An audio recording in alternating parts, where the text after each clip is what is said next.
Chapter number 13 nucleus. ઘણો બધો portion આપણે ચેપ્ટર નો કવર કર્યો.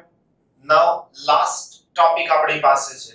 આ લાસ્ટ ટોપિક નું નામ છે ન્યુક્લિયર ઉર્જા.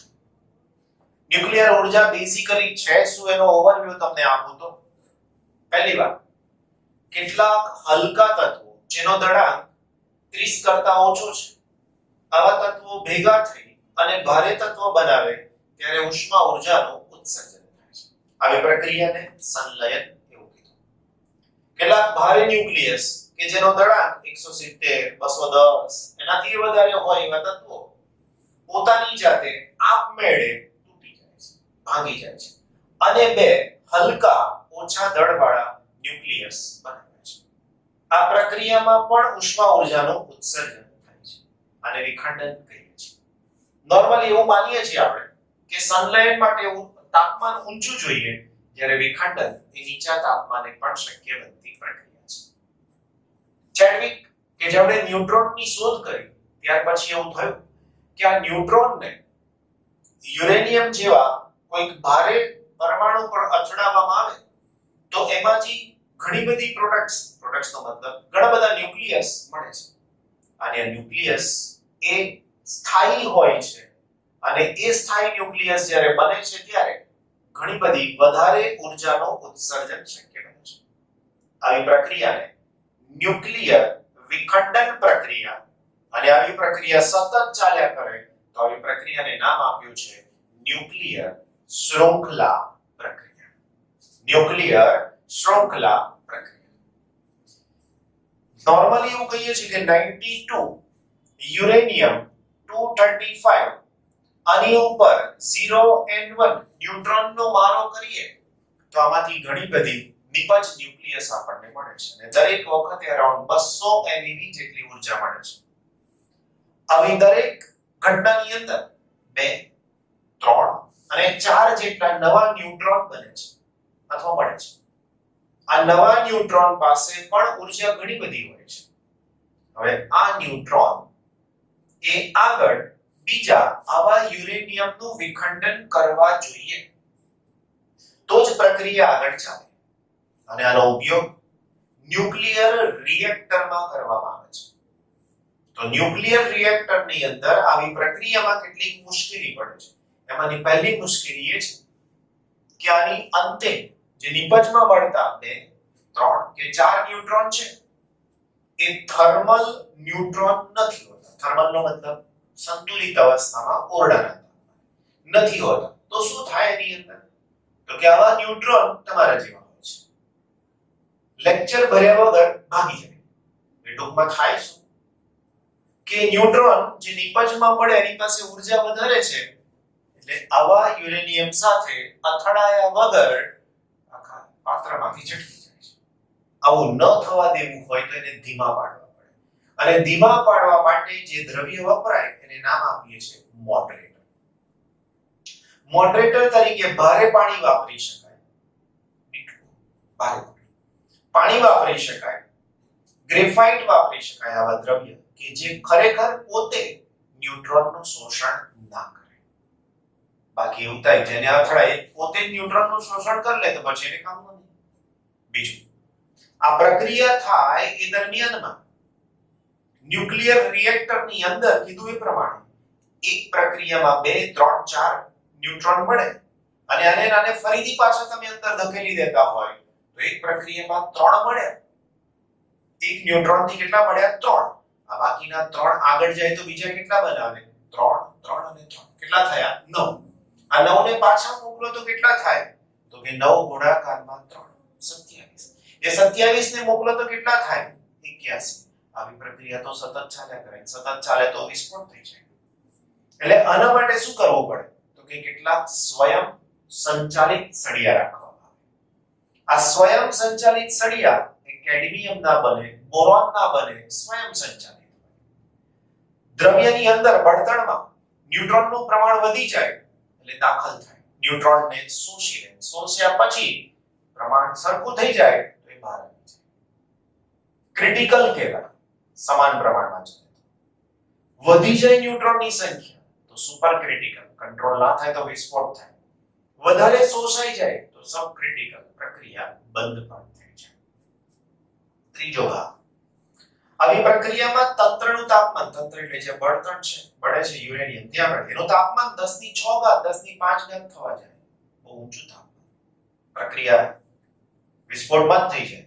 તો એમ તાપમાન 10 ની 5 ઘાત 6 ઘાત થાય એના પહેલા શું કરવું જોઈએ? તો કે એની ઉષ્મા ઊર્જાને શોષી લેવી જોઈએ. તો એના માટે પાણીને દાખલ કરો. ઊંચું તાપમાન 1000 2000 હોય ત્યાં પાણીની શું થઈ જાય ડાયરેક્ટ? તો કે વરાળ થઈ જાય. એ વરાળ ફરીથી પાછી મેળવી અને પાછું શું કરવામાં આવે? તો કે ટર્બાઇન ચલાવવામાં આવે. અને ટર્બાઇન ચલાવો, ચેપ્ટર નંબર 6 છેલ્લી થિયરી, ન્યુક્લિયર રિએક્ટર. ત્રણ પ્રકારના રિએક્ટર હતા.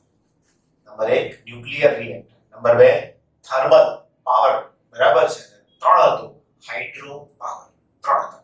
તો આની અંદર ન્યુક્લિયર પાવર ની અંદર આની ઉર્જાનો યુઝ થાય છે. નોર્મલ એવું છે કે યુરેનિયમ 235 એની ઉપર ન્યુટ્રોન એ ઓછી ઝડપવાળા હોય તો પણ કામ લાગે. પણ તમને ખબર છે પ્રમાણે તમારે જોઈએ છે દુનિયામાં મળતું નથી, જે મળે છે જોઈતું નથી. દરેક માણસ માટે આ નિયમ હોય છે. ફરીથી, જે જોઈએ છે એ મળતું નથી અને જે મળે છે એ જોઈતું નથી. અહીંયા પણ એવું છે. આપણને જરૂર શેની છે? 92 યુરેનિયમ 235 ની જરૂર છે. તો કુદરતમાં આનું પ્રમાણ બહુ ઓછું છે, 3% જ છે. એટલે યુરેનિયમ જે મળે છે એમાંથી 3% થી ઓછું આ છે. તો બાકીનું 97%, તો કે 238. 35 ની જગ્યાએ કયું? 238. તેનું કન્વર્ઝન શેમાં કરવાનું? તો કે 35 માં. તો એ સીધું કન્વર્ઝન શક્ય બનતું નથી.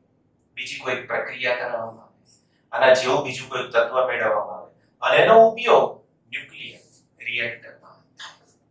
છેલ્લી વાત, સંલયન પ્રક્રિયા. સૂર્યનું તાપમાન, કેન્દ્રના ભાગનું તાપમાન 10 ની 6 ઘાત કેલ્વિન. કઈ પ્રક્રિયા થતી હોવી જોઈએ? તો કે ત્યાં પ્રોટોન ચક્રીય પ્રક્રિયા થાય છે. પ્રક્રિયા શરૂ થાય બે પ્રોટોનથી, પ્રોટોન એટલે બને છે, અને અંતે પણ શું બને? તો કે પ્રોટોન જ બને. તમને એમ થાય કે આવું સતત ચાલ્યા કરે તો સૂર્યની અંદરનો પ્રોટોન બળતણ ખલાસ થઈ જાય? ચોક્કસ. કેટલા વર્ષે? તો કે લગભગ હજી 10 ની 9 ઘાત વર્ષ જેટલું છે. એટલે તમારે ટેન્શન લેવાની જરૂર નથી. સૂર્ય કેટલા વર્ષ સુધી હજી પ્રકાશ આપી શકે એમ છે? માત્ર 10 ની 9 ઘાત વર્ષ. એટલે તમારે ટેન્શન લેવાનું નહીં. કેટલાકને પ્રશ્ન થાય પછી શું થશે? પછી કશું નહીં થાય. સૂર્ય થોડો ઠંડો પડવા લાગશે. ઠંડો પડશે એટલે કોલેપ્સ થશે, ભેગો થવા લાગશે, ઊંચા દબાણે છે. હવે કોલેપ્સ થાય તો શું થાય? તો કે કોલેપ્સ થાય, જગ્યા ઓછી થાય. તો એના કારણે અણુ પરમાણુ એકબીજાની બહુ નજીક આવે. અને નજીક આવે તો પાછું તાપમાન વધારે. તો એમાં પ્રોટોન ચક્રીય પ્રક્રિયાની જગ્યાએ ઊંચા દળવાળા તત્વવાળી પ્રક્રિયા શરૂ થાય, કાર્બન નાઇટ્રોજન ચક્ર. અને એ અંતીય ઊંચું તાપમાન આપી શકે એવા જાયન્ટ સ્ટારની અંદર પરિણમી શકે છે. એટલે ચિંતા કરવાની નથી, સૂર્ય રહેવાનું જ છે, આપણે હોઈએ કે ના હોઈએ. છેલ્લી વાત, કચરાનો નિકાલ ક્યાં કરવો એ સૌથી મોટી વસ્તુ છે. તમે કહેજો સરાવર પેલી આવે છે ગાડી, કચરા ગાડી, એ નહીં ભાઈ, આ ન્યુક્લિયર રિએક્ટરના કચરાની વાત છે. ન્યુક્લિયર રિએક્ટરમાં મળતો કચરો એ રેડિયોએક્ટિવ પદાર્થ છે. રેડિયોએક્ટિવ પદાર્થ પર બાહ્ય પરિબળની અસર થતી નથી એવું આપણે કહી ચૂક્યા છીએ. બાહ્ય પરિબળ એટલે તાપમાન, દબાણ, બીજી કોઈ પણ રાસાયણિક પ્રક્રિયા, પૃથ્વીમાં દાટી દો, પાણીમાં લઈ જાઓ, કશી અસર થતી નથી. એનો મતલબ તો એ રિએક્ટરમાંથી નીકળતો કચરો પોતે હજુ વિકિરણનું ઉત્સર્જન કરે છે. તો એની વ્યવસ્થા કંઈક અલગ રીતે કરવી જરૂરી બને છે. ના થાય તો બહુ મોટી મુશ્કેલી થાય છે. ન્યુક્લિયર રિએક્ટર એ બહુ જ કાળજીપૂર્વકની પ્રક્રિયા છે. જો સે નાની સરખી મિસ્ટેક થઈ જાય તો પણ ઘણી મોટી જાનહાનિ પોસિબલ છે. ચેર્નોબિલ એક શહેર હતું, ત્યાં આવો વિસ્ફોટ થયો હતો. જાપાનની અંદર સેકન્ડ વર્લ્ડ વોર વખતે બોમ્બ ફેંકવામાં આવ્યો હતો. એ પણ ન્યુક્લિયર બોમ્બ હતો. રાઈટ નાઉ આજે પણ ઘણા બધા ત્યાં આગળ એવા તકલીફવાળા ભાગ છે કે જ્યાં આગળ આની અસર સ્ટીલ ટુડે હજી પણ છે. તો નાનું સરખું આપણું ચેપ્ટર વાંચીને થોડીક સમજવાની કોશિશ કરીએ, કારણ એવું છે કે આમાંથી એમસીક્યુ નો પાર્ટ ઘણો બધો હોય છે. માટે ન્યુક્લિયર ઉર્જા ક્વેશ્ચન છે આપણી પાસે. ન્યુક્લિયર ઉર્જા શું છે? બંધન ઉર્જા વક્ર પરથી ન્યુક્લિયર ઉર્જા કેવી રીતે મુક્ત થાય છે અને સમજાવવાની કોશિશ કરી રહ્યા છીએ. ન્યુક્લિયર પ્રક્રિયા દરમિયાન મુક્ત થતી ઉર્જાને ન્યુક્લિયર ઉર્જા કહે છે. આકૃતિમાં A is equal to 30 થી A is equal to 170 વચ્ચેના વિસ્તારમાં ન્યુક્લિયોન દીઠ બંધન ઉર્જા 8 MeV છે. 8 MeV બંધન ઉર્જા હોય એનો મતલબ શું? સ્થાયી તત્વ. એનું આગળ વિભાજન વિખંડન શક્ય બને. A less than 30 અને A greater than 170 ના વિસ્તારના ન્યુક્લિયસ માટે ન્યુક્લિયોન દીઠ બંધન ઉર્જા 8 MeV કરતા ઓછી હોય છે. જો ન્યુક્લિયોન દીઠ બંધન ઉર્જા વધુ હોય તો તેવા ન્યુક્લિયસનું દળ ઓછું હોય છે. ન્યુક્લિયોન દીઠ બંધન ઉર્જાનું સૂત્ર છે EBN/A. સૂત્રમાં થોડો સુધારો કરજો. ન્યુક્લિયોન દીઠ બંધન ઉર્જા એટલે એક્ચ્યુઅલી સૂત્ર થાય EBN is equal to EB/A. Right? એટલે કરેક્શન કરી દેજો. અને એના પછી કીધું છે ન્યુક્લિયસની કુલ બંધન ઉર્જા બરાબર ન્યુક્લિયોન દીઠ બંધન ઉર્જા ગુણાકારમાં A. તો એ સાચું છે. એના પછી જો જેની કુલ બંધન ઉર્જા ઓછી હોય તેવા ન્યુક્લિયસનું વધારે કુલ બંધન ઉર્જા ધરાવતા ન્યુક્લિયસમાં રૂપાંતરણ પામે તો ઉર્જા મુક્ત થાય છે. માર્ક કરતા રહેજો બધું. હવે પેન્સિલ પેન. ઉર્જાનું ઉત્સર્જન થાય. આથી ઉર્જા મેળવવાની બે પ્રકારની ન્યુક્લિયર પ્રક્રિયાઓ નીચે મુજબ છે. જ્યારે ભારે ન્યુક્લિયસનું બે અથવા વધુ વચગાળાના દળ ધરાવતા ટુકડાઓમાં વિખંડન ફિશન થાય ત્યારે ઉર્જા ઉત્સર્જાય છે, જેને ન્યુક્લિયર વિખંડન કહે છે, જે એટમ બોમ્બનો સિદ્ધાંત છે. જ્યારે બે કે બે કરતા વધારે હલકા ન્યુક્લિયસો ભેગા થવાથી એક ભારે ન્યુક્લિયસ બને તેને ન્યુક્લિયર સંલયન કહે છે. ત્યારે પણ ઉર્જાનું ઉત્સર્જન થાય છે, જે હાઇડ્રોજન બોમ્બનો સિદ્ધાંત છે. કોલસો અથવા પેટ્રોલિયમ જેવા ઉર્જાના સ્ત્રોતમાં રાસાયણિક પ્રક્રિયાઓ ઉષ્માક્ષેપક હોય છે. ઉષ્માક્ષેપકનો મતલબ ઉર્જાનું ઉત્સર્જન થાય તેવી પ્રક્રિયા. અને તેની સાથે સંકળાયેલી ઉર્જા ઇલેક્ટ્રોન વોલ્ટના ક્રમની છે. જ્યારે ન્યુક્લિયર પ્રક્રિયામાં ઉત્સર્જન પામતી ઉર્જા MeV ના ક્રમની હોય છે. સમાન દળના જથ્થા માટે ન્યુક્લિયર સ્ત્રોતમાંથી મળતી ઉર્જા રાસાયણિક સ્ત્રોતમાંથી મળતી ઉર્જા કરતા 10 લાખ ગણી હોય છે. દાખલા તરીકે 1 કિલોગ્રામ કોલસામાંથી 10⁷ જૂલ ઉર્જા મળે છે, જ્યારે 1 કિલોગ્રામ યુરેનિયમના વિખંડનથી 10⁻14 જૂલ ઉર્જા ઉત્પન્ન થાય છે. અંડરલાઈન ટિક માર્ક બાજુમાં MCQ પણ લખી દેજો. ન્યુક્લિયર વિખંડનની ઘટના સમજો. ભારે ન્યુક્લિયસ A greater than 230 ન્યુક્લિયસો આપાત કરવામાં આવે ત્યારે શબ્દમાં કંઈક ઉમેરવું પડે છે. ભારે ન્યુક્લિયસો આપાત કરવામાં આવે, વર્ડ ક્યાંક ખૂટે છે એવું લાગે છે. બરાબર? તો ભારે ન્યુક્લિયસો પર ન્યુટ્રોન આપાત કરવામાં આવે ત્યારે, સુધારી લેજો વાક્ય, ભારે ન્યુક્લિયસો પર ન્યુટ્રોન આપાત કરવામાં આવે ત્યારે તેમાં ન્યુટ્રોન શોષાઈને ન્યુક્લિયસ ઉત્તેજિત થઈ લગભગ સમાન દળવાળા બે હલકા ન્યુક્લિયસો વિભાજન પામવાની ઘટનાને ન્યુક્લિયર વિખંડન કહે છે. ન્યુટ્રોન વીજભાર રહિત કણ હોવાથી તેને કુલંબ અપાકર્ષણ બળનો સામનો કરવો પડતો નથી. તેથી ન્યુટ્રોનનો ભારે ન્યુક્લિયસ પર મારો ચલાવવામાં આવે ત્યારે તે ન્યુક્લિયસને ઉત્તેજિત કરે છે. આથી ન્યુટ્રોન એ સર્વોત્તમ પ્રક્ષેપક કણ છે. યુરેનિયમના ન્યુક્લિયસ પર થર્મલ ન્યુટ્રોનનો મારો ચલાવવામાં આવે ત્યારે તેના ન્યુક્લિયસનું બે સરખા ભાગમાં વિભાજન થાય છે, જેની ન્યુક્લિયર પ્રક્રિયા નીચે મુજબ છે. ન્યુક્લિયર પ્રક્રિયા તમને ખાલી સમજવાની આવશ્યક છે. કેમિસ્ટ્રીની જેમ તમને સીધી પ્રક્રિયા પૂછાતી નથી. 92 યુરેનિયમ 235 પ્લસ 0 n1 આ 92 જ રહેશે. આની સાથે થશે યુરેનિયમ 236. એમાંથી શું થઈ શકશે આગળ? તો આના પછીનું જે તત્વ મળે છે તે શું છે?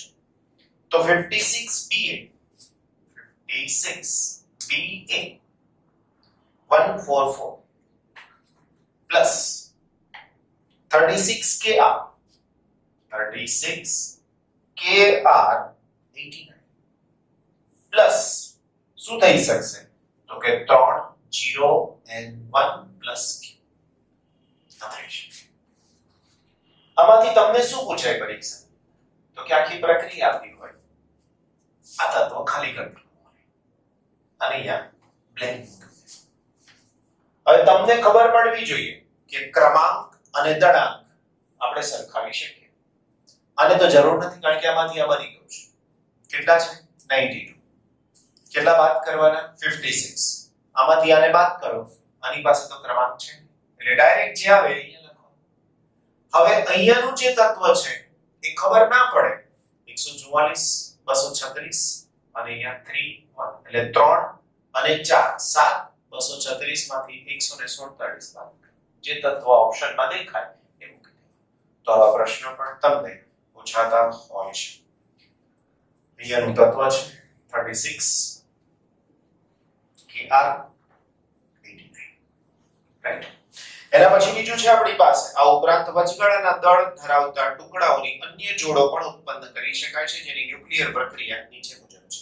પહેલો ભાગ તો સરખો જ છે 92 uranium 235 0 and 1 it gives 92 uranium 236 અને એના પછી 51 SB 133 plus 41 NB 99 plus 4 neutron અને એની સાથે Q. આ Q નો મતલબ ઉષ્મા ઊર્જા છૂટી પડે છે. જે માઈનસ હોય તો ઉષ્મા ઊર્જા આપવી પડે છે. ત્રીજી પ્રક્રિયા આ તો એનું એક છે.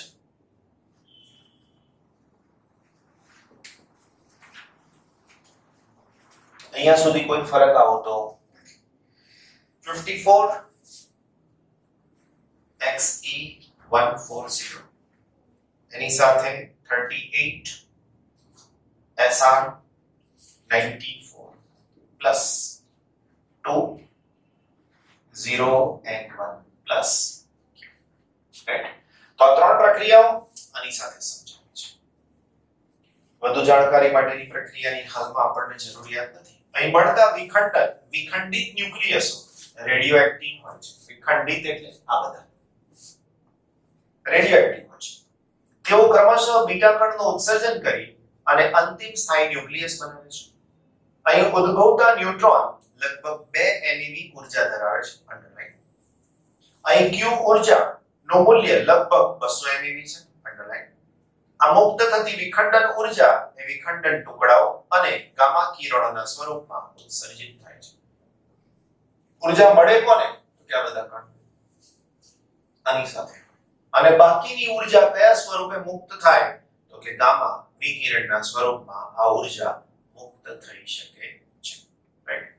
એના પછી એક પરમાણુ દળાંક 240 ન્યુક્લિયોન દીઠ બંધન ઊર્જા 7.6 MeV વાળા ન્યુક્લિયસનું પરમાણુ દળાંક 120 અને ન્યુક્લિયોન દીઠ બંધન ઊર્જા 8.5 MeV માં વિભાજન થાય તો આ પ્રક્રિયામાં મુક્ત થતી ઊર્જા ગણવાની કીધી છે. જે મોટું ન્યુક્લિયસ છે એનો દળાંક E બરાબર કેટલો કીધો? તો કે 240. એના માટે ન્યુક્લિયોન દીઠ ઊર્જા કેટલી? તો કે 7.5 રાઈટ 7.6 છે 7.6. તો આની કુલ બંધન ઊર્જા કેટલી થઈ? તો બંધન ઊર્જા બરાબર 240 ગુણાકારમાં 7.6. આન્સર તમને કંઈક મળશે. હવે આનું કેટલા ટુકડામાં વિભાજન થયું? 2. 240 નું 2 120 120. તો લખીએ અંતિમ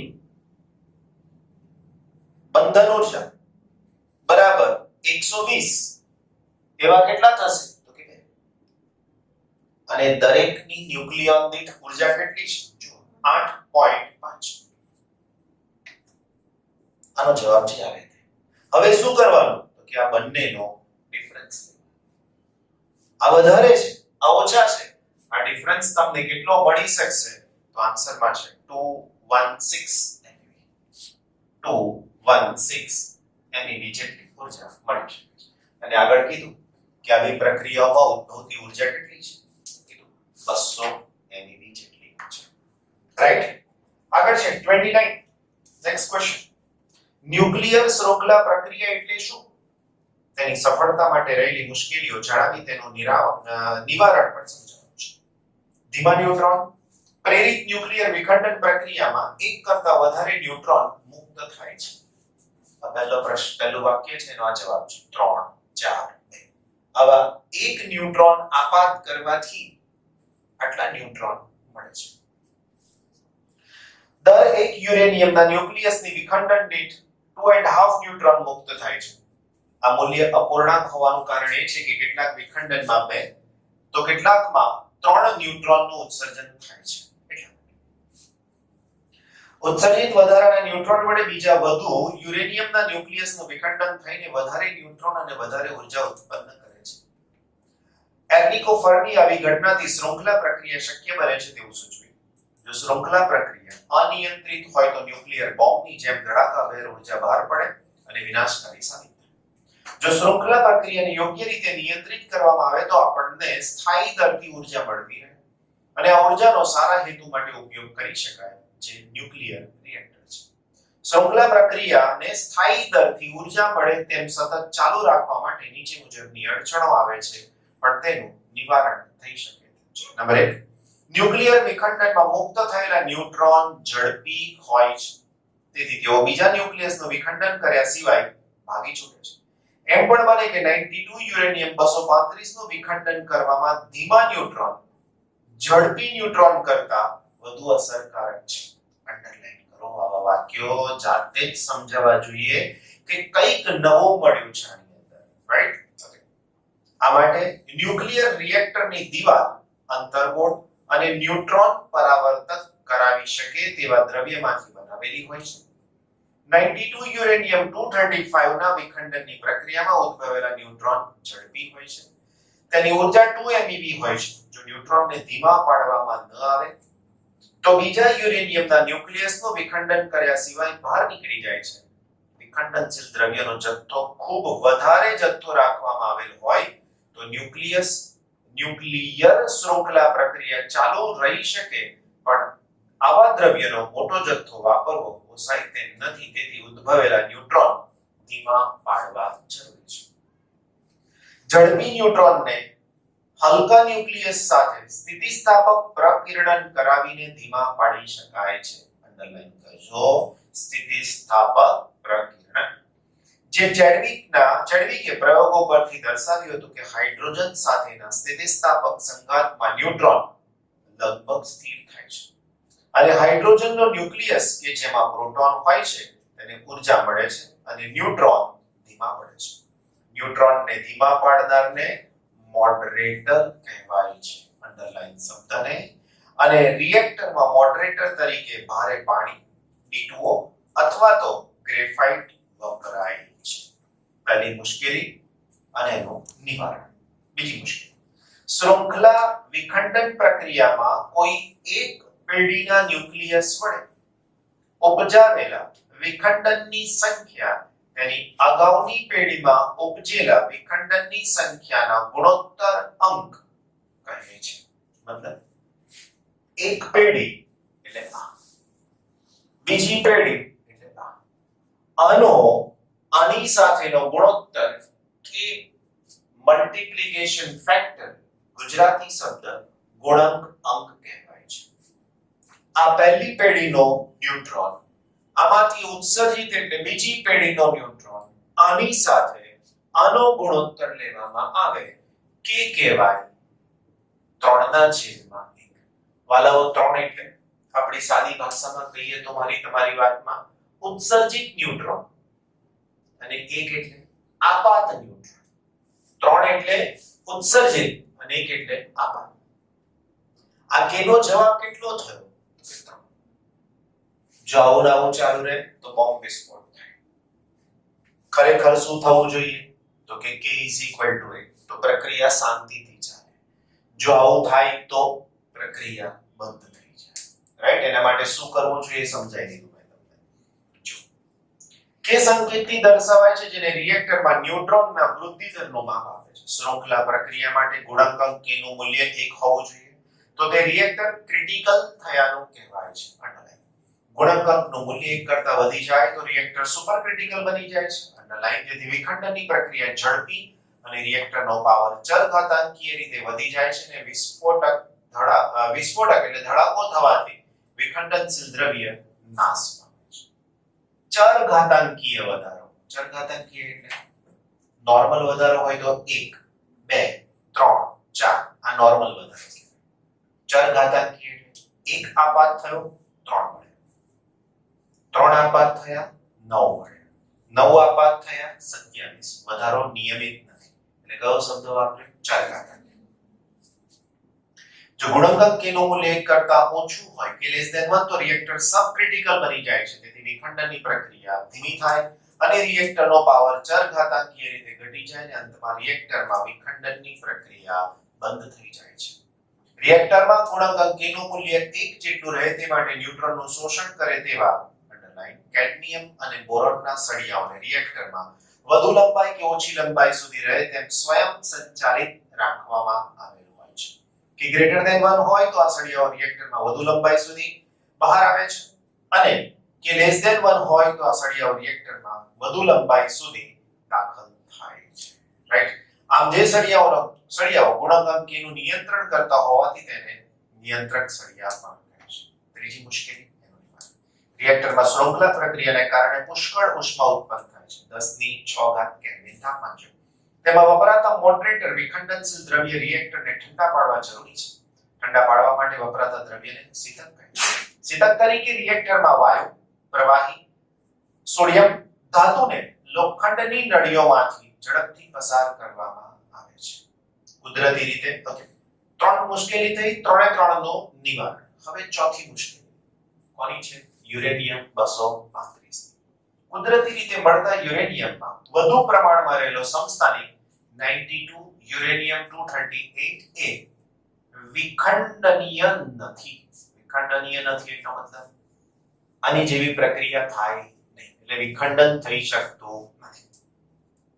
પણ જ્યારે તેના પર ન્યુટ્રોનનો મારો ચલાવીએ ત્યારે રેડિયો એક્ટિવ એવું પ્લુટોનિયમ ઉત્પન્ન થાય છે જેનું રાસાયણિક સમીકરણ આપેલું છે કે 92 યુરેનિયમ 238 પ્લસ 0n1 રાઈટ. તો એની અંદર શું મળે આપણને? તો કે 92 યુરેનિયમ 239 રાઈટ. એમાંથી શું મળશે? તો કે એમાંથી મળે છે 93 Np એક્ચ્યુઅલિયમ 239 પ્લસ બીટા માઈનસ અને પ્લસ એન્ટી ન્યુટ્રિનો રાઈટ. એનાથી આગળ નેપ્ચ્યુનિયમ માંથી શું બને છે? તો કે 93 Np 239 એમાંથી 94 Pu પ્લુટોનિયમ 239 અને એમાંથી પણ બીટા માઈનસ અથવા E માઈનસ બંનેનો મતલબ એક જ છે. બીટા માઈનસ એટલે ઇલેક્ટ્રોન અને E માઈનસ એટલે beta minus plus anti neutrino આવી પ્રક્રિયા થાય છે. જ્યાં E માઈનસ એટલે બીટા કણ એટલે કે ઇલેક્ટ્રોન અને ન્યુ બાર નો મતલબ એન્ટી ન્યુટ્રિનો અને પ્લુટોનિયમ ધીમા ન્યુટ્રોન થી વિખંડિત થાય છે. અંડરલાઈન ડબલ ટિક માર્ક કરી લેજો કે યુરેનિયમ 235 ની જગ્યાએ વપરાતું તત્વ કયું છે? તો 94 Pu239 છે. ન્યુક્લિયર રિએક્ટર એટલે શું? તેનો સિદ્ધાંત, રચના અને કાર્ય સમજાવવાનું આપણને કીધું છે. સુનિયંત્રિત વિખંડન શૃંખલા પ્રક્રિયા જેમાં થતી હોય તેવા સાધનને ન્યુક્લિયર રિએક્ટર કહે છે. તે નિયંત્રિત શૃંખલા પ્રક્રિયા અને અચળ દરથી ઊર્જા આપવાના સિદ્ધાંત પર કાર્ય કરે છે. ઉષ્મીય ન્યુટ્રોન થર્મલ ન્યુટ્રોન વિખંડન પર આધારિત ન્યુક્લિયર રિએક્ટરની આકૃતિ બતાવી છે. જો આકૃતિ જોઈ શકશો, સૌથી અંદર ગર્ભનો મતલબ યુરેનિયમ પડે તે જગ્યા, નિયંત્રક સળિયા છે, પરાવર્તક દિવાલો છે, શીતક એક બાજુથી દાખલ થયું બીજી બાજુથી બહાર નીકળે છે, એનું વરાળમાં રૂપાંતરણ થઈ શકે એવી ટર્બાઇન અને ઉષ્મા વિનિમયકારક એનો મતલબ સ્ટીમ જનરેટર. રિએક્ટરના અંદરના મધ્ય ભાગમાં બળતણ તરીકે સમૃદ્ધ યુરેનિયમ રાખવામાં આવે છે. સમૃદ્ધ યુરેનિયમનો મતલબ 235 વાળો યુરેનિયમ રાઈટ. સમૃદ્ધ યુરેનિયમમાં કુદરતી રીતે મળતા યુરેનિયમમાં હોય તેના કરતા 92 યુરેનિયમ 235 નું પ્રમાણ વધારે હોય છે. રિએક્ટરમાં બળતણ તરીકે 92 યુરેનિયમ 235, બીજું શું વપરાય તો કે થોરિયમ, ત્રીજું શું વપરાય પ્લુટોનિયમ. એલ્યુમિનિયમના પાત્રમાં હવાચુસ્ત રીતે ન્યુક્લિયર બળતણના ચોક્કસ દળના સળિયા સ્વરૂપમાં રાખવામાં આવે છે. આ સળિયાઓને રિએક્ટરની અંદર મોડરેટર દ્વારા અલગ કરેલા હોય છે. સામાન્ય રીતે ભારે પાણી, ગ્રેફાઇટ, બેરિલિયમ ઓક્સાઇડનો ઉપયોગ મોડરેટર તરીકે થાય છે. આ બધા જ પ્રશ્નો ભૂતકાળમાં પૂછાઈ ગયેલા જ છે, ફરીથી પૂછાઈ શકે એમ પણ છે. એના પછી રિએક્ટરની અંદરના ભાગમાં ન્યુટ્રોનનું લીકેજ ઘટાડવા માટે પરાવર્તક હોય છે. ન્યુક્લિયર વિખંડનના કારણે મુક્ત થતી ઉષ્મા ઊર્જા યોગ્ય શીતક દ્વારા દૂર કરીને તાપમાનનું નિયંત્રણ કરવામાં આવે છે. આ બધાને ધારણ કરતું પાત્ર એટલે કે રિએક્ટર વિખંડનની રેડિયો એક્ટિવ નિપજોને લીક થતું રોકે છે અને આ પ્રક્રિયામાં ઉદ્ભવતા નુકસાનકારક વિકિરણ બહાર ન નીકળે તે રીતે રક્ષિત કરવામાં આવે છે. ન્યુટ્રોનનું પુષ્કળ શોષણ કરી શકે તેવા સ્વયંસંચાલિત લંબાઈ લખ્યું છે. સ્વયં સંચાલન માટે કેડમિયમના બનેલા સળિયાને રિએક્ટરમાં દાખલ કરવામાં આવેલા હોય છે. લંબાઈ સૂત્ર કાઢી નાખજો. શીતક ઉષ્માને કાર્યકારી તરલમાં પહોંચાડે છે. તે વરાળમાં ઉત્પન્ન થાય છે. વરાળ ટર્બાઇનને ચલાવે છે અને વિદ્યુત ઉત્પન્ન થઈ શકે છે. ન્યુક્લિયર રિએક્ટરના ગેરલાભ શું છે તો કે ન્યુક્લિયર રિએક્ટરમાં થતી વિખંડનની પ્રક્રિયામાં ખાસી માત્રામાં બિન ઉપયોગી પદાર્થ ઉત્પન્ન થાય છે. આ કચરો જોખમી હોવાથી તેના નિકાલ માટે સવિશેષ કાળજી જરૂરી છે. રિએક્ટરના સંચાલનમાં ખર્ચાયેલા બળતણને સંભાળવા અને પુનઃ પ્રક્રિયા કરવામાં ઘણી સલામતીના પગલાં જરૂરી છે. રેડિયોએક્ટિવ કચરાનું રૂપાંતર ઓછા એક્ટિવ અને અલ્પજીવી દ્રવ્યમાં કરવાની શક્યતાના અભ્યાસની યોગ્ય યોજના વિકસાવવામાં આવે છે. ન્યુક્લિયર સંલયન એટલે શું? ન્યુક્લિયર સમીકરણો આપીને સમજાવો. તાપ ન્યુક્લિયર સંલયનની વ્યાખ્યા સમજાવવાની છે. જ્યારે બે હલકા ન્યુક્લિયસ ભેગા થઈને એક ભારે ન્યુક્લિયસ બનાવે ત્યારે ઊર્જા મુક્ત થાય છે. આ ઘટનાને ન્યુક્લિયર સંલયન કહે છે. ન્યુક્લિયર સંલયનમાં ઊર્જા મુક્ત થવાનું કારણ કે ભારે ન્યુક્લિયસમાં ન્યુક્લિયોન દીઠ બંધન ઊર્જા વધારે હોય છે. તેથી તેમાં ન્યુક્લિયોન વધારે સખ્તાઈથી બંધાઈ શકે છે. અગેન આ બધી પ્રક્રિયાઓ સીધી પૂછાય નહીં, રાઈટ? ગમે તે ગેટ સાથે પૂછાય. કેટલીક ન્યુક્લિયર સંલયન પ્રક્રિયાના સમીકરણો. 1H1 એટલે કે પ્રોટોન, 1H1 એટલે કે પ્રોટોન, it gives 1H2 એટલે ડ્યુટેરોન પ્લસ E પ્લસ એટલે પોઝિટ્રોન, ન્યુ એટલે ન્યુટ્રિનો અને ઊર્જાનો ઉત્સર્જન. બીજી પ્રક્રિયા 1H2 એટલે ડ્યુટેરોન, બીજો 1H2 ડ્યુટેરોન, 2He3 હિલિયમ હલકો ન્યુક્લિયસ કારણ કે 2He3 છે. 0N1 plus 3.27 ઊર્જાનો ઉત્સર્જન. 1H2 plus 1H2 gives 1H3, 1H1 અને 4.03 MeV ઊર્જા.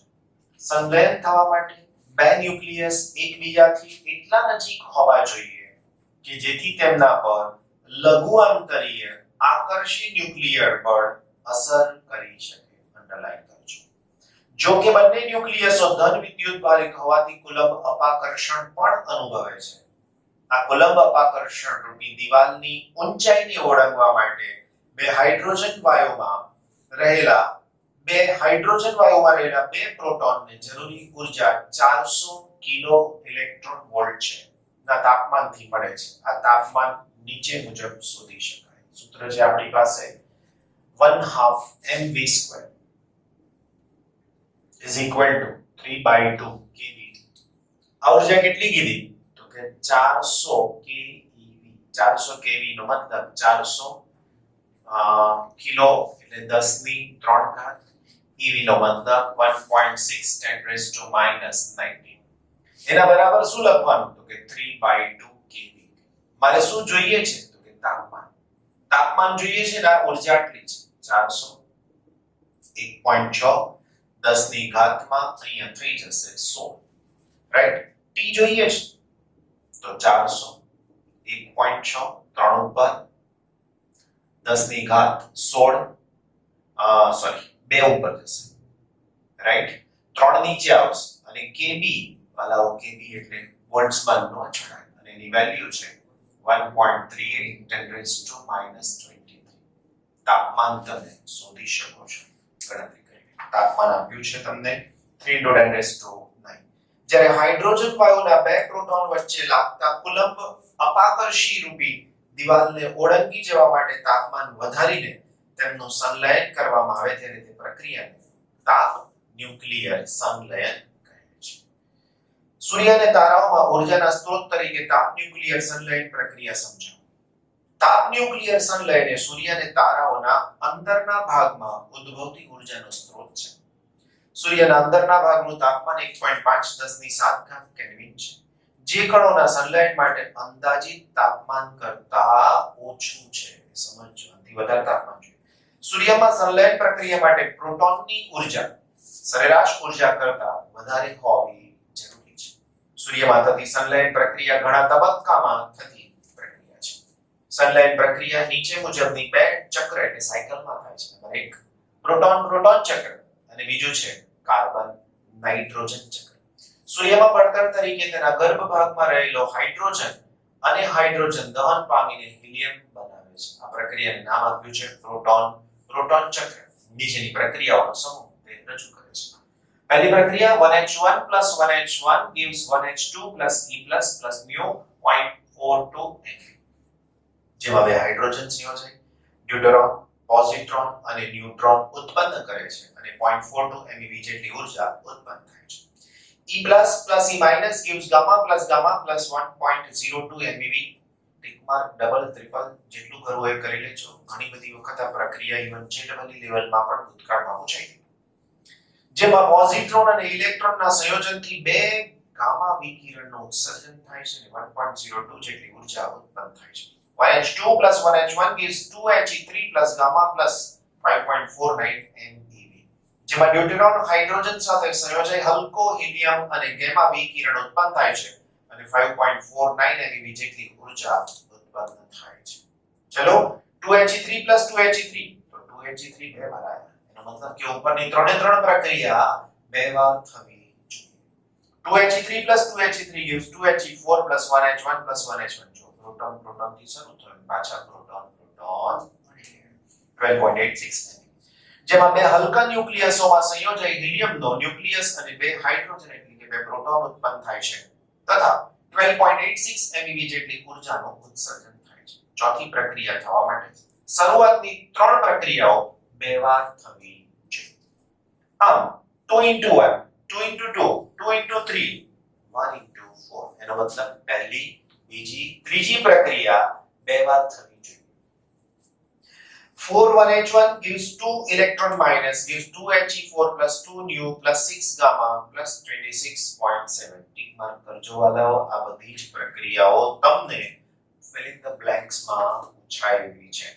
અથવા બીજી રીતે લખ્યું છે 4 * 1H1 + 4 electron minus gives 2He4 + 2 electron minus + 2 nu + 6 gamma 26.7. આમ ટૂંકમાં ચાર હાઇડ્રોજન પરમાણુઓ સંયોજિત થઈને 2He4 બનાવે છે. તેમાંથી 26.7 MeV ઊર્જા મુક્ત થાય છે. તારાની અંદરના ભાગમાં માત્ર હિલિયમ જ બને છે તેવું નથી, પણ હિલિયમના ન્યુક્લિયસનું કાર્બનમાં રૂપાંતર થાય છે. કારણ કે તારાઓ તેના ગર્ભના ભાગમાં હાઇડ્રોજન હિલિયમ બનાવવામાં વપરાઈ જાય ત્યારે તેના ગર્ભનો ભાગ ઠંડો પડવા લાગે છે. તારો તેના પોતાના ગુરુત્વની અસર હેઠળ સંકોચાવા લાગે છે, જેના લીધે ગર્ભના ભાગનું તાપમાન વધવા લાગે છે, જે વધીને 10⁸ કેલ્વિન જેટલું બને ત્યારે ફરીથી સંલયન થાય છે. આ પ્રકારની સંલયન પ્રક્રિયામાં મોટા દળ ધરાવતા તત્વો ઉત્પન્ન થાય છે. સૂર્યની ઉંમર 5 ગુણાકારમાં 10⁹ વર્ષ થઈ છે. હજુ વર્ષ થઈ છે ને સૂર્યમાં એટલો હાઇડ્રોજન છે કે હજી બીજા 5 બિલિયન વર્ષ સુધી પ્રકાશી શકે છે. સૂર્યમાંનો બધો જ હાઇડ્રોજન ખલાસ થઈ જશે ત્યારે તે ઠંડો પડવાનું શરૂ થશે. ગુરુત્વની અસર હેઠળ સંકોચાવા લાગશે અને તેનાથી ગર્ભનું તાપમાન વધશે, જેથી સૂર્યનું બાહ્ય આવરણ વિસ્તરવા લાગશે, જેને રેડ જાયન્ટ માં ફેરવાયું છે તેમ કહી શકાશે. ચલો ભાઈ, સંલયન રિએક્ટર માનવજાતને અમર્યાદ પાવર કેવી રીતે પૂરો પાડી શકશે? તારામાં કુદરતી રીતે થતી તાપ ન્યુક્લિયર સંલયન પ્રક્રિયાની નિયંત્રિત તાપ ન્યુક્લિયર સંલયન રચનામાં નકલ કરવામાં આવે છે. નિયંત્રિત સંલયન રિએક્ટરમાં ન્યુક્લિયર બળતણને 10⁸ કેલ્વિન જેવા ઊંચા તાપમાન સુધી ગરમ કરી સ્થાયી પાવર ઉત્પન્ન કરવાનો આપણો ઉદ્દેશ છે. આવા ઊંચા તાપમાને બળતણ ધન આયન અને ઇલેક્ટ્રોનનું મિશ્રણ પ્લાઝમાના સ્વરૂપમાં હોય છે. આટલું ઊંચું તાપમાન કોઈ પાત્ર સહન કરી શકે તેમ ન હોવાથી આ પ્લાઝમાને કેદ કરવું શક્ય નથી, કારણ કે તાપમાન ઘણું બધું ઊંચું હોય ત્યારે જ પ્લાઝમા પોસિબલ છે. ભારત સહિત વિશ્વના ઘણા દેશો આ અંગેની ટેકનિક વિકસાવી રહ્યા છે. જો તેમાં સફળ થઈ જાય તો સનલાઇટ રિએક્ટર માનવજાતને અમર્યાદ પાવર પૂરો પાડી શકે છે. એક જ વખત ઊંચું તાપમાન સેટઅપ કરી દો પછી આ પ્રક્રિયા સતત ચાલુ રહી શકે તેમ છે. ઓકે, ઉદાહરણ નંબર 13.4 પ્રશ્ન પૂછ્યો છે આલ્ફા ક્ષય પામતા 92 યુરેનિયમ 238 નો અર્ધ આયુ એટલે બનાવો half life time T half કહી શકાય. આ ટી હાફ ની વેલ્યુ આપણને આપી છે 4.5 into 10 raised to 9 year વર્ષ. આપણને સેકન્ડમાં કન્વર્ટ કરવું હોય તો 4.5 10 raised to 9, સેકન્ડમાં કન્વર્ટ કરવું હોય તો 3.16 into 10 raised to 7 સેકન્ડ. યાદ રાખી લેવાનું, તકલીફ ના પડે, કારણ કે વર્ષના દિવસ, દિવસના કલાક અને કલાકની પાછી 1 સેકન્ડ, એના કરતા બેટર. 10 ની 9 ઘાત અને 10 ની 7 ઘાત, તો 10 ની અહીંયા થઈ જશે 16 ઘાત, અહીંયા આવે એનો આન્સર સેકન્ડમાં મળશે. બીજું આપણને આપ્યું છે 92 યુરેનિયમના 1 ગ્રામ નમૂનાની એક્ટિવિટી શોધો. હવે દાખલાનો એપ્રોચ કેવી રીતે લેવાનો? તો જે જવાબ માંગ્યો છે એનું સૂત્ર લિંક કરતા શીખવું પડે. તો સૌથી પહેલા એક્ટિવિટી. તો એક્ટિવિટી જેને R કહીએ છીએ એનું સૂત્ર છે dN/dt that is equal to સૂત્ર છે લેમ્બડા ઇન્ટુ. હવે મને લેમ્બડા મળશે ક્યાંથી? તો કે અર્ધ જીવનકાળ. કેવી રીતે? તો લખી શકાય અર્ધ જીવનકાળ t half that is equal to 0.693 upon lambda. મને જોઈએ છે લેમ્બડા, તો lambda is equal to 0.693 upon t half. Value મૂકી દો.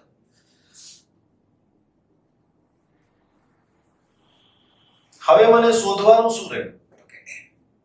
આ n એટલે શું? ન્યુક્લિયસની સંખ્યા. કેટલા દળમાં? પ્રશ્ન આપ્યો છે 1 ગ્રામ દળની અંદર, રાઈટ? તો હું કેવી રીતે શોધી શકીશ? તો અહીંયા મારે આવું લખવું પડે કે તત્વ આપણી પાસે કયું છે 92 યુરેનિયમ 238. તો આવું લખાય 238 ગ્રામ 92 યુરેનિયમ 238 માં પરમાણુની સંખ્યા. કોઈ પણ તત્વનો દળાંક જેટલું દળ લો તેમાં 1 મોલ જેટલા અણુ, પરમાણુ કે આયન રહેલા હોય. અને 1 મોલ નો મતલબ આટલા. હવે મને કેટલાનો પ્રશ્ન પૂછ્યો છે અહીંયા ઘડી? 1 ગ્રામ માં પરમાણુની સંખ્યા કેટલી? તો આનો ગુણાકાર આની સાથે અને એના છેદમાં. તો માટે 1 ગ્રામ યુરેનિયમમાં પરમાણુની સંખ્યા કેટલી થાય?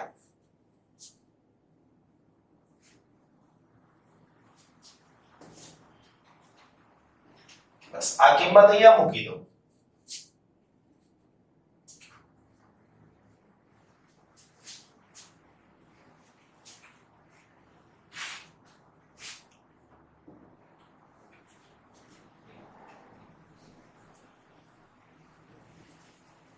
t half આનો જે આન્સર આવશે તે ના હોય તો direct 4.5 3.16 into 10 raised to 16 divide by into 6.02 10 raised to 23 અને અહીંયા 238 આ જવાબ આવશે અને એનો એકમ થઈ શકશે આના ઉપર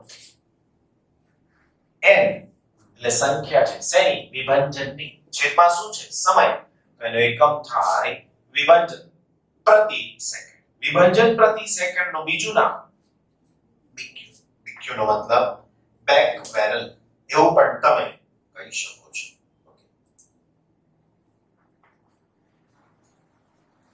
ટ્રિટિયમ 12.5 વર્ષ અર્ધ આયુ સાથે બીટા ક્ષય પામે છે. 25 વર્ષ પછી શુદ્ધ ટ્રિટિયમ નમૂનાનો કેટલો અંશ અવિભાજિત હશે? સમજાયું છે તમને એક સૂત્ર? બે રીત બતાવું છું. સૌથી પહેલા અહીંયા લખીશ અવિભાજિત ન્યુક્લિયસની સંખ્યા અને અહીંયા લખીશ સમય. સમય 0 તો 100 ન્યુક્લિયસ. સમય અર્ધ જીવનકાળ જેટલો 12.5 વર્ષ. તો આના અડધા એટલે કે 50. અહીંયા સમય બીજો કેટલો આપ્યો છે? 25 વર્ષ. 25 એટલે 2 ગુણાકારમાં 12.5. તો આના પણ અડધા એટલે 25. એનો મતલબ 25 વર્ષ બાદ અવિભાજિત ભાગ બરાબર 25%. કોઈએ પ્રશ્ન આગળ પૂછ્યો છે કે 25 વર્ષ બાદ વિભાજિત ભાગ કેટલો થાય? તો કે 100 માંથી બાદ કરો. શું થાય? 75%. અને બીજી રીત તમને આવું સૂત્ર શીખવાડ્યું છે કે t n t હાફ સમયમાં વિભાજન પામતા ન્યુક્લિયસની સંખ્યા અવિભાજિત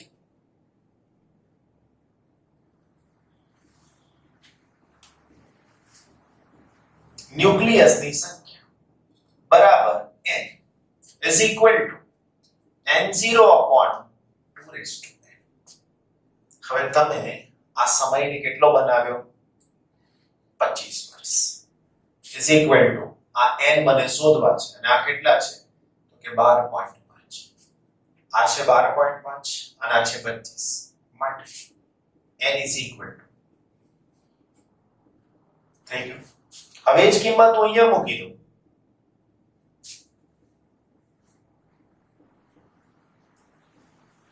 એનો મતલબ n, એનો મતલબ અવિભાજિત ન્યુક્લિયસની સંખ્યા કેટલામાં ભાગની થાય? ચોથા ભાગ. ચોથો ભાગ એટલે શું? 25%. કેટલાનું વિભાજન થઈ ગયું? તો કે 75% નું વિભાજન. કરેક્ટ. ઉદાહરણ નંબર 13.6 શું કહેવા માંગે છે? તો કે નીચેના પરમાણુ દળો આપણને આપેલ છે. એક યુરેનિયમનું છે, એક આલ્ફાનું છે, બીજું એક થોરિયમનું છે, બીજું એક 1H1 એટલે કે પ્રોટોન છે અને ત્રીજું એક Pa નો મતલબ પ્રોટેનિયમ છે. હવે પ્રશ્નમાં શું પૂછ્યું છે?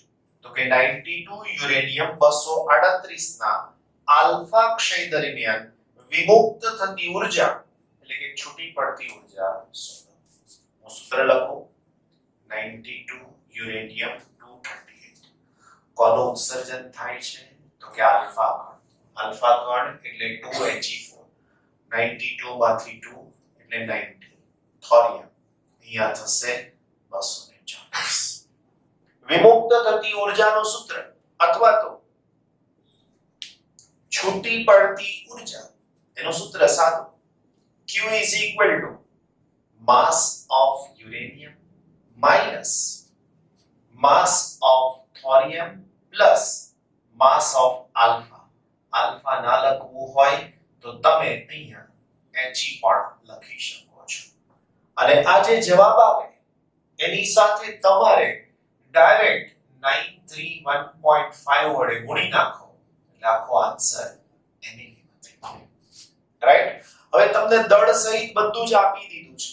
માસ ઓફ યુરેનિયમ પ્રશ્નમાં જોશો તો આપેલું છે 238.05079 માઈનસ થોરિયમ દળ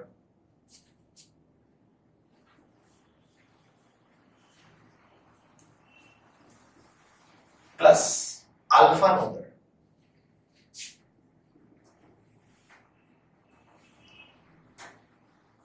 right.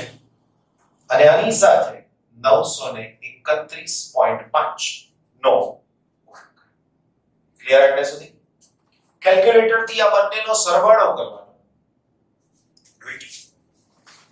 Q is equal to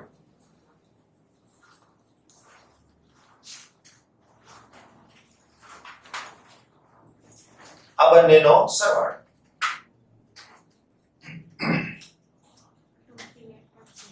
238.0462 right into 931.5. સમજો કોણ વધારે છે કોણ ઓછું છે ખબર પડશે.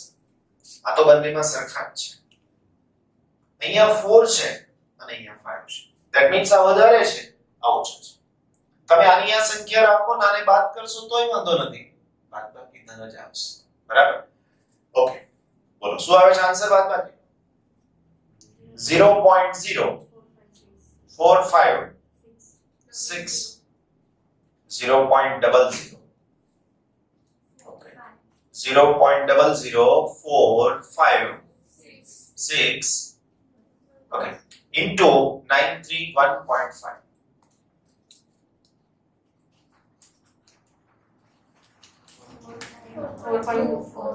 4.2476 okay NEV.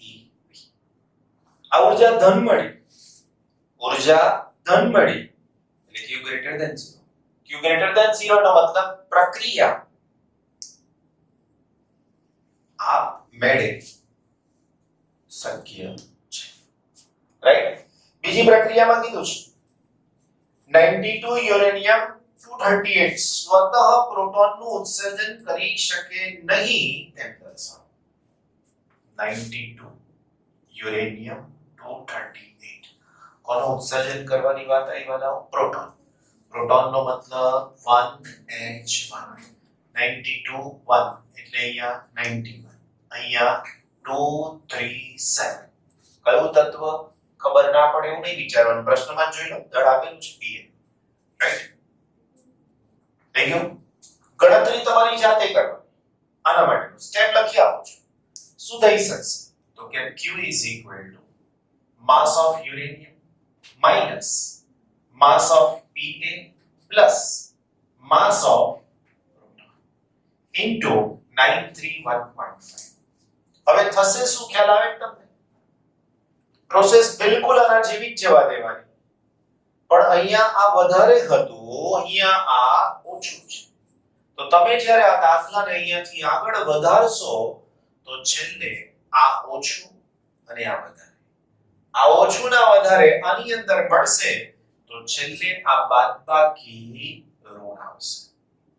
ઋણ આવશે તો આની સાથેનો ગુણાકાર આવશે તો એ પણ ઋણ થશે અને Q less than 0. અને Q less than 0 થાય તો આ પ્રક્રિયા આપમેળે શક્ય બનશે નહીં. ફરીથી આ પ્રક્રિયા આપમેળે શક્ય બનશે નહીં. ક્લિયર? કોઈ તકલીફ સમજવામાં?